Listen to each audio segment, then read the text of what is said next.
নমস্কার। গল্পসঙ্গীর গল্পের আসরে আপনাদের সকলকে স্বাগত জানাই। আজ আপনাদের পড়ে শোনাব সাহিত্যিক হেমেন্দ্র প্রসাদ ঘোষের লেখা গল্প কুলটা।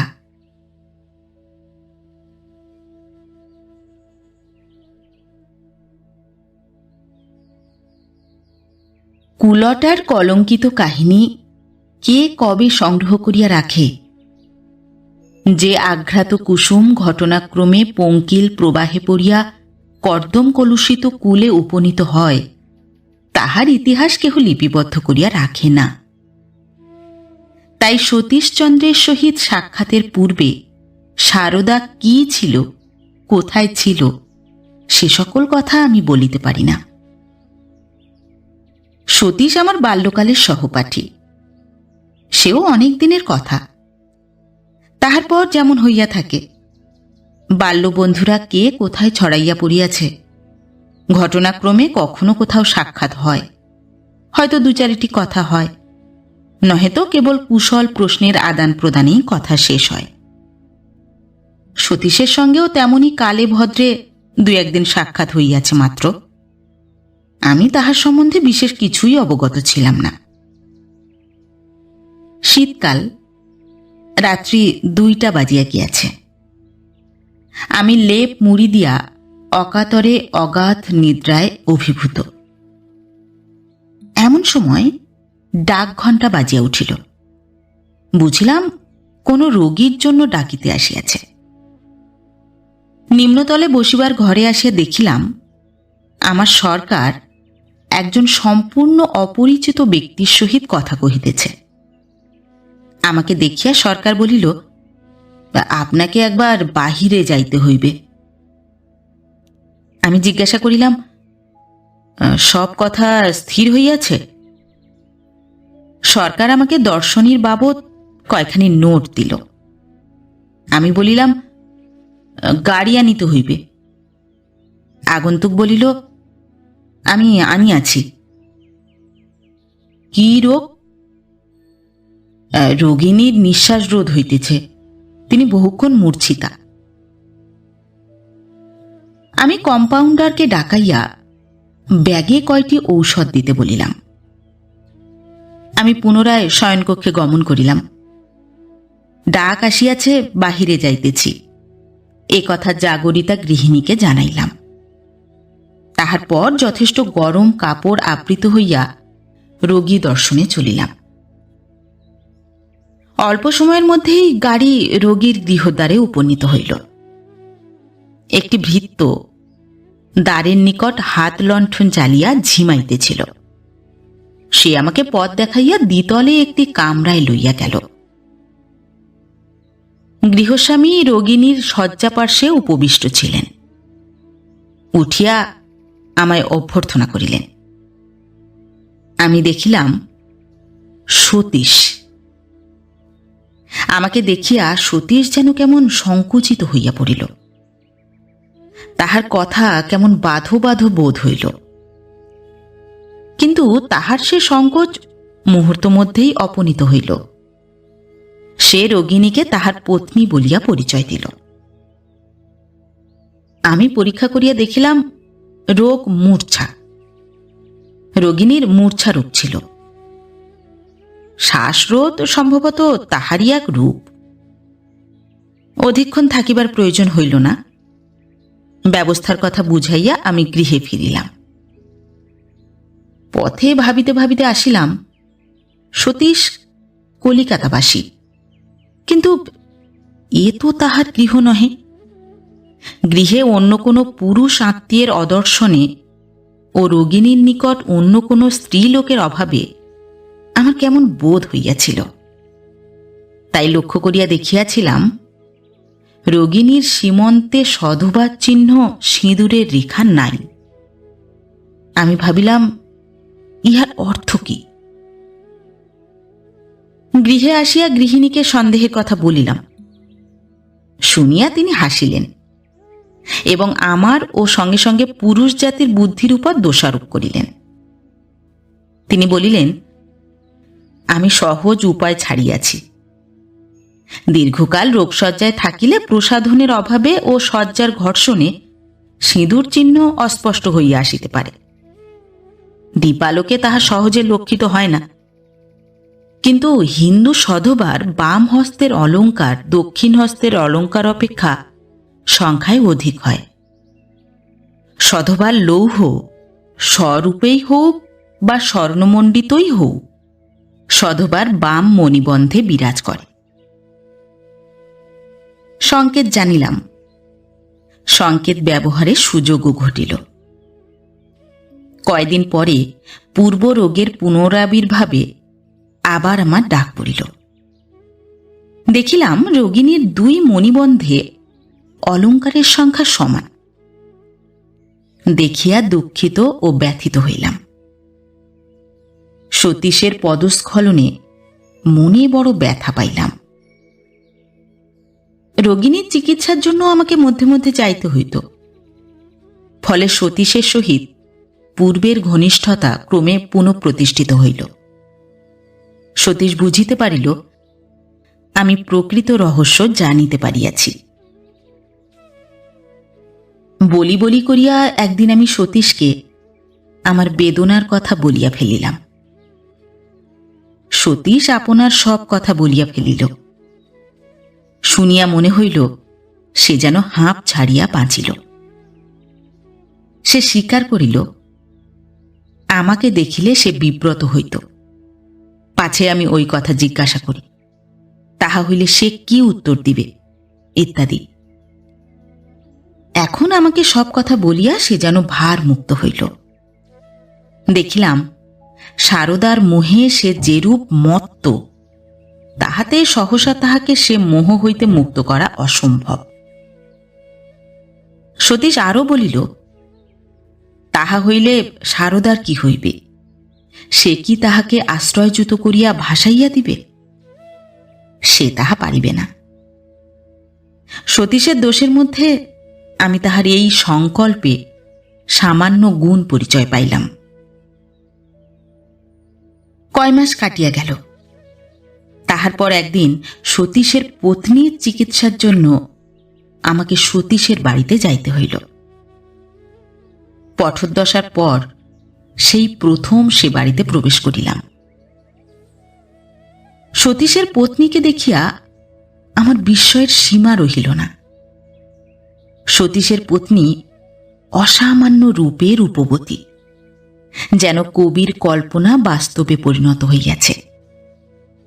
আবার প্রচ্ছন্ন বিষাদের ভাব সে সমুজ্জ্বল সৌন্দর্যে যে স্নিগ্ধ কোমলতার সঞ্চার করিয়াছিল, তাহাতে সে রূপরাশি যেন আরও চিত্তহারী হইয়াছিল। তাহা দেখিয়া বুঝিতে পারিলাম দীপ্ত কর দিবাকর দুটির অপেক্ষা স্নিগ্ধ শশধর কর কেন অধিক সুন্দর। সে বিষণ্ণতায় সতীশের পত্নীর সৌন্দর্যে দেবত্বের আভাস মিশিয়াছিল।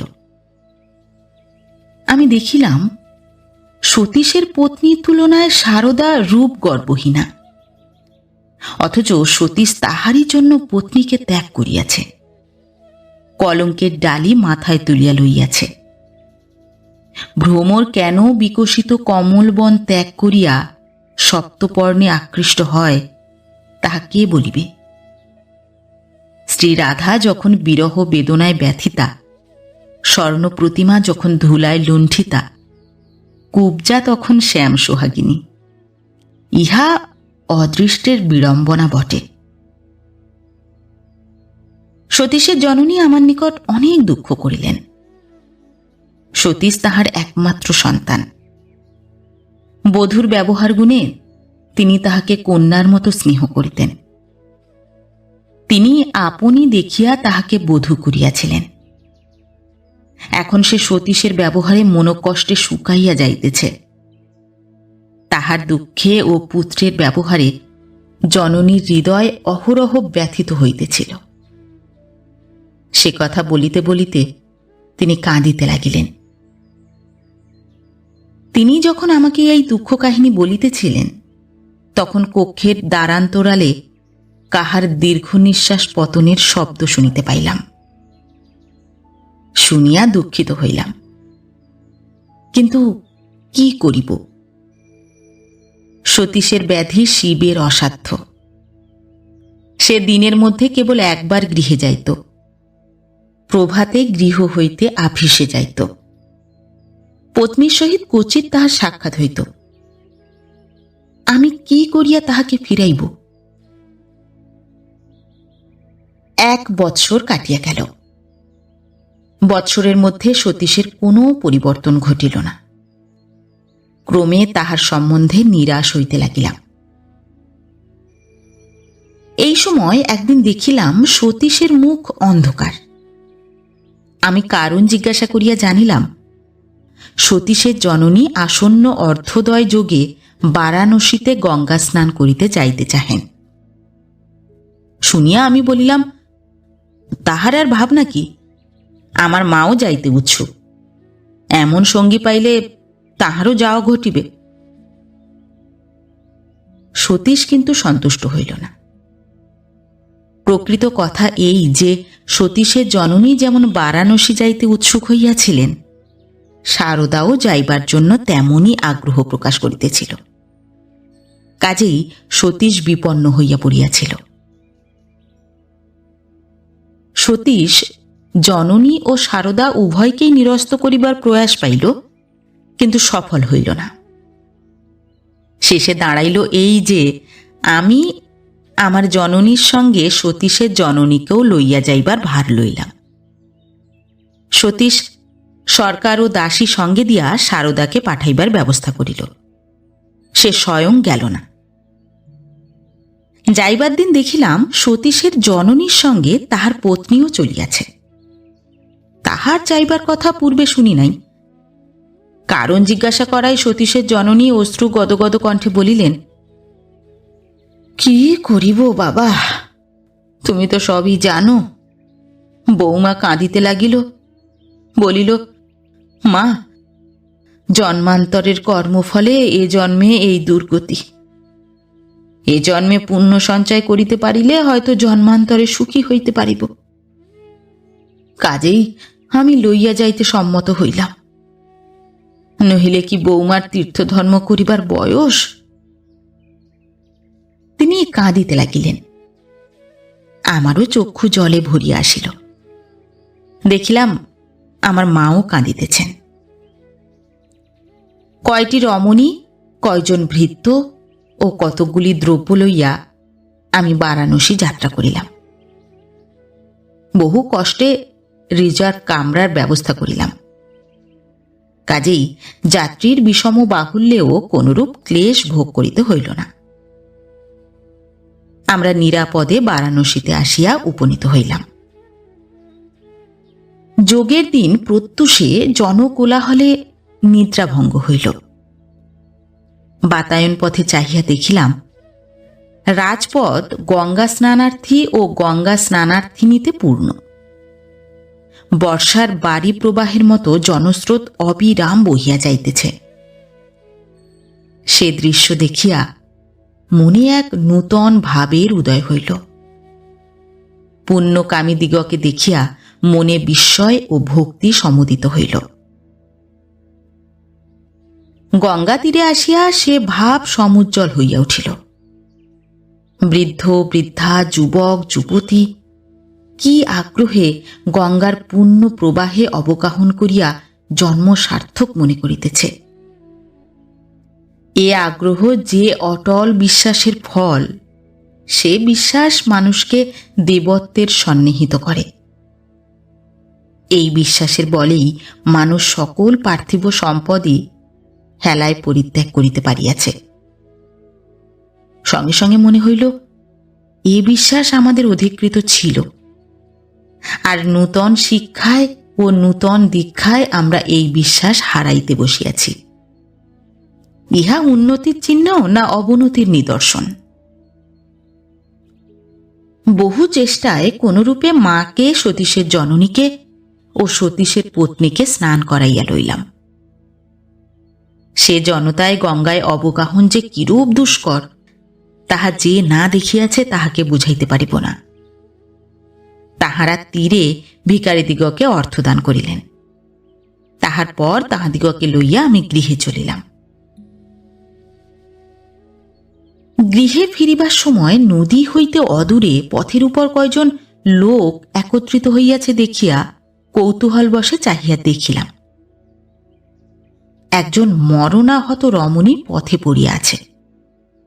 ভালো করিয়া চাহিয়া দেখিলাম, কি সর্বনাশ! এ যে সারদা! বুঝিলাম অভাগিনী বারাণসীতে আসিয়াছিল, বিসূচিকায় আক্রান্ত হইয়াছে। তাহার ভৃত্যবর্গ তাহাকে পরিত্যাগ করিয়া গিয়াছে। সে রাজপথে ধূলি শয়নে মৃত্যুর অপেক্ষা করিতেছে। আমি বিষম দুশ্চিন্তায় পড়িলাম। কি করি? সতীশের জননীর, বিশেষত তাহার পত্নীর নিকট এ কথা গোপন রাখিতে হইবে। কিন্তু সারদাকেই বা বিনা চিকিৎসায় কেমন করিয়া পথে মরিতে ফেলিয়া যাইব? শেষে ভাবিলাম, আমার সহযাত্রীদিগকে গৃহে রাখিয়া আসিয়া সারদার যেরূপ হয় একটা ব্যবস্থা করিব। তাহাই স্থির করিয়া আমি সতীশের জননীকে বলিলাম, চলুন গৃহে যাই, বেলা হইয়াছে। কিন্তু আমি যখন এইরূপ ভাবিতেছিলাম, অদৃষ্ট তখন অন্য রূপ গড়িতেছিল। সতীশের পত্নী মরণাহতা রমণীকে দেখিতে পাইয়াছিল। সে তাহার শাশুড়িকে বলিল, মা, ওই দেখো কে পথে পড়িয়া মরিতেছে, চলো উহাকে গৃহে লইয়া যাই। শুনিয়া আমি বলিলাম, উহার আর বাঁচিবার আশা নাই, বৃথা উহাকে লইয়া গিয়া কি হইবে? সতীশের পত্নী আবার তাহার শাশুড়িকে বলিল, না মা, তীর্থে আসিয়া যদি সেবা করিয়া উহাকে বাঁচাইতে পারি তবে তীর্থ দর্শন সার্থক হইবে। আমি বিপদে পড়িলাম, কি করি? শেষে বলিলাম, আপনাদের গৃহে রাখিয়া আসিয়া আমি উহাকে হাসপাতালে পাঠাইয়া দেব, এখন গৃহে চলুন। ততক্ষণে সতীশের পত্নীর দয়া তাহার সহযাত্রিনী রমণীগণের হৃদয়ে সংক্রামিত হইয়াছে। আমার মা বলিলেন, ততক্ষণ বাঁচিবে কি? আমি বলিলাম, তবে কি করিব? সতীশের পত্নী আমার জননীকে কি বলিল। আমার মা বলিলেন, বৌমা যাহা বলিতেছে না হয় তাহাই করো, উহাকে সঙ্গে লইয়া চলো। আমি আপত্তি করিলাম, বিদেশে বিসূচিকাগ্রস্ত রোগীকে লইয়া বিপন্ন হইতে হইবে, তাহার সেবা শুশ্রূষার কি হইবে? কিন্তু তখন তিনটি রমণীর হৃদয়ে দয়া প্রবাহ প্রবাহিত হইতেছে। সে প্রবাহে আমার যুক্তিতর্ক সব ভাসিয়া গেল। তিনজনের অনুরোধ আমি অবহেলা করিতে পারিলাম না। অগত্যার লোক সংগ্রহ করিয়া সংজ্ঞাশূন্যা সারদাকে গৃহে লইয়া চলিলাম।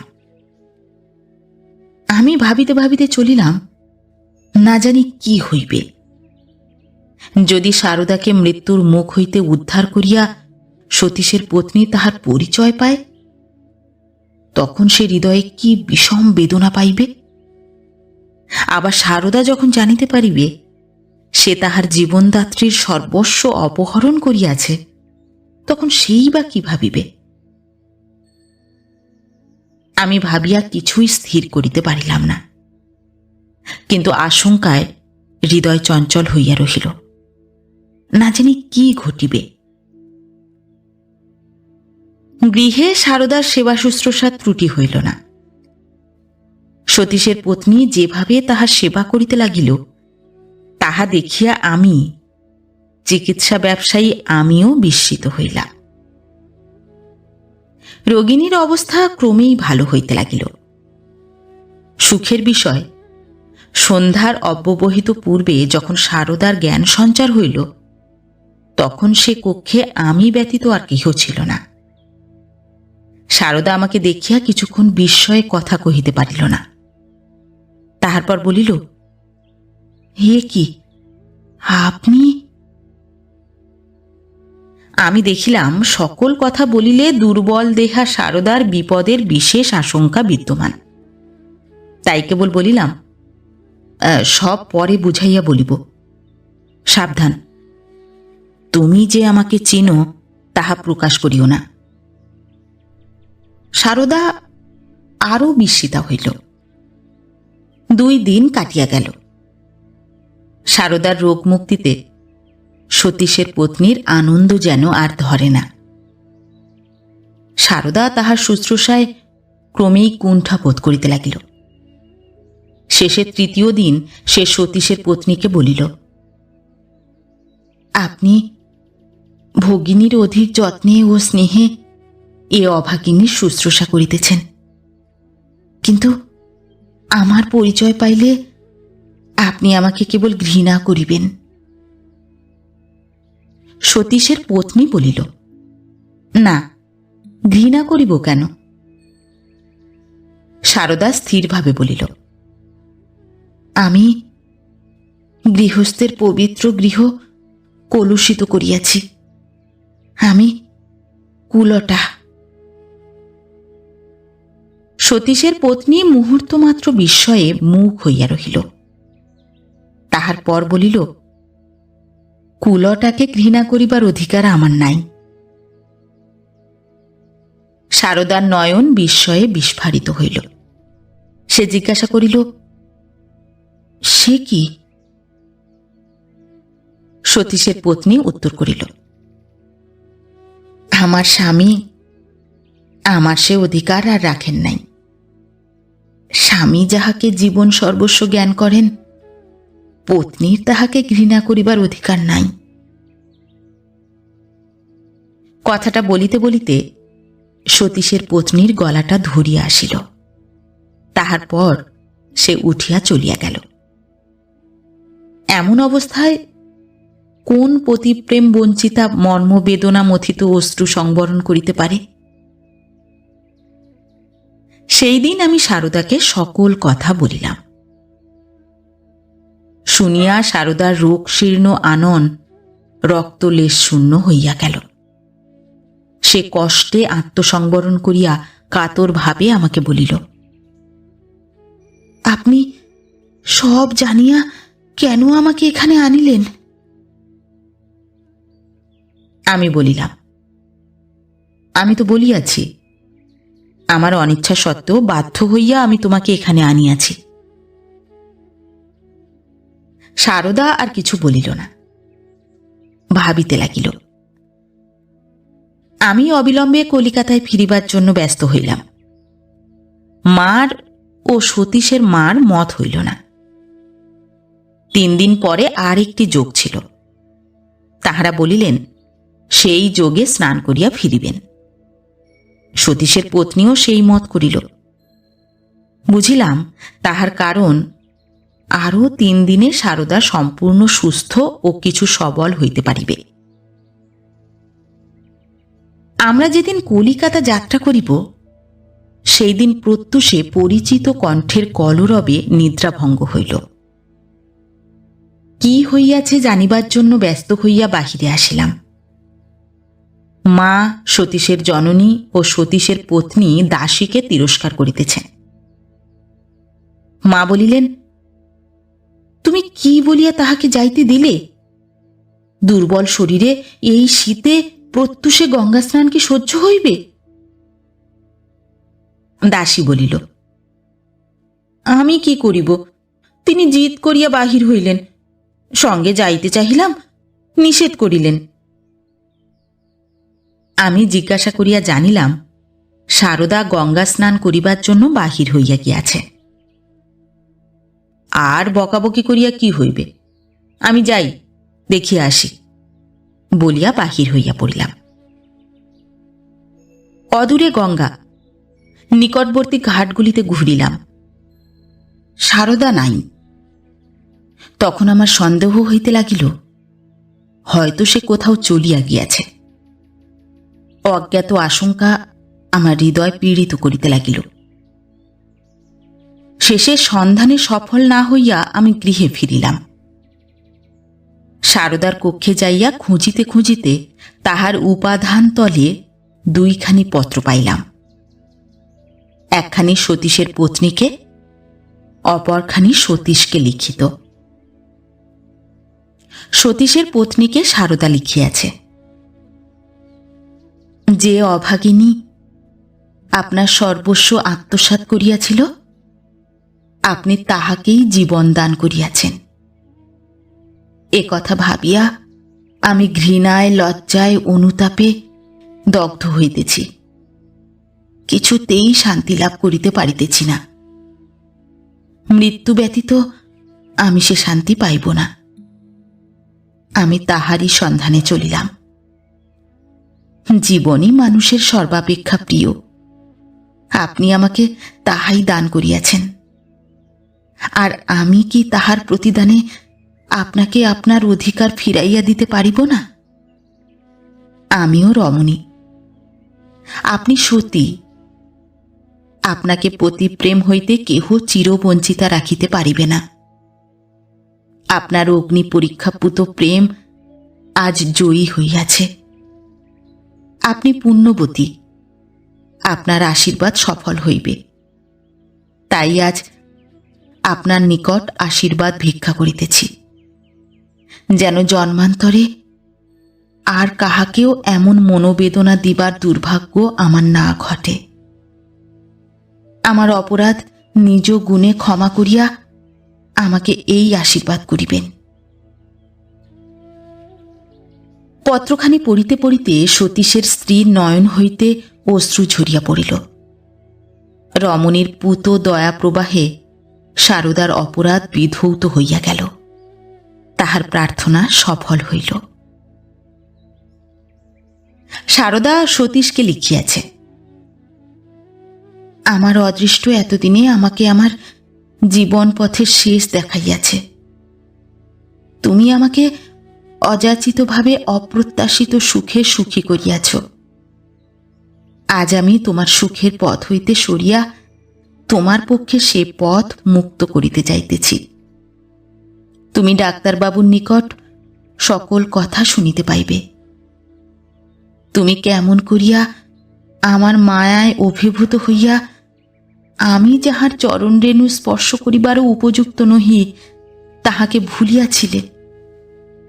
অমৃতের উৎস ত্যাগ করিয়া তুমি তাপতপ্ত মরুভূমিতে বিচরণ করিয়াছ। আজ আমি স্বহস্তে সে মায়াজাল ছিন্ন করিয়া দিতেছি। প্রকৃত প্রেম মানুষকে কখনো ভ্রান্ত করিতে পারে না, পরন্তু তাহার তুল্য ভ্রান্তি ভেষজ আর নাই। সে প্রেম উশৃঙ্খলতাকে সংযত ও যৌবনাবেগ প্রশমিত করে। প্রেমাস্পদকে ধ্বংসের প্রশস্ত ও সুগম পথ হইতে উন্নতির সংকীর্ণ ও দুর্গম পথে ফিরাইয়া আনে।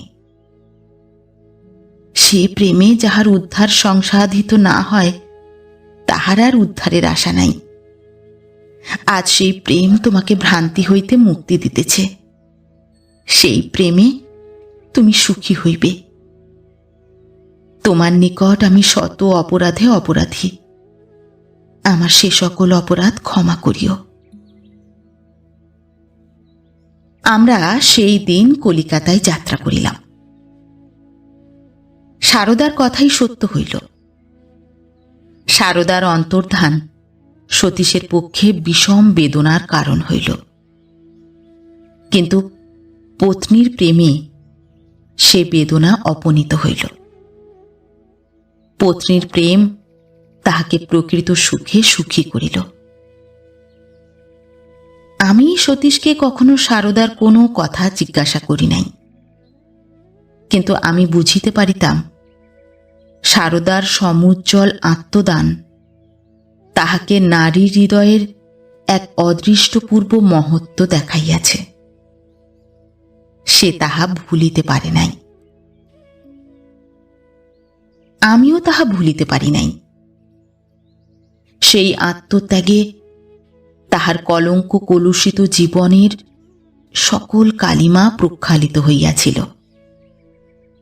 শুভ্র ও সুন্দর নারী হৃদয়ের মহত্ব সব প্রকাশ হইয়াছিল। মৃত্যুর আলোকে তাহার জীবনের তমরাশি বিদূরিত হইয়াছিল। সেই আলোকে পুণ্যপুত রমণীর হৃদয় উদ্ভাসিত হইয়া উঠিয়াছিল।